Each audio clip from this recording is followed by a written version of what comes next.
દક્ષિણ અફઘાનિસ્તાનમાં એક ભીષણ માર્ગ અકસ્માત સર્જાયો હોવાનું સામે આવ્યું છે, જેમાં 21ના મોત નીપજ્યા છે. અંગે મળતી માહિતી અનુસાર હેલ્મંડ પ્રાંતના ગેરાસક જિલ્લામાં એક બાઇક સાથે બસની ટક્કર થયા બાદ તે કન્ટેનરમાં ઘૂસી જતા બસનું કચરગાણ વળી ગયો હતો. આ અકસ્માત એટલો ભીષણ હતો કે બસમાં 21 લોકોના મોત સાથે 38થી વધુ લોકો ઇજાગ્રસ્ત થયા હતા. સ્થાનિક ટ્રાન્સપોર્ટેશન વિભાગે આ માહિતી આપી હતી.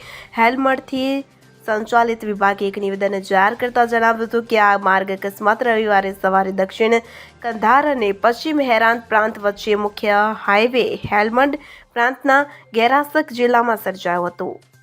Bureau report CN24 news. હવે જુઓ દેશ દુનિયાની તમામ ખબરો તમારી આંગળીના ટેરવે.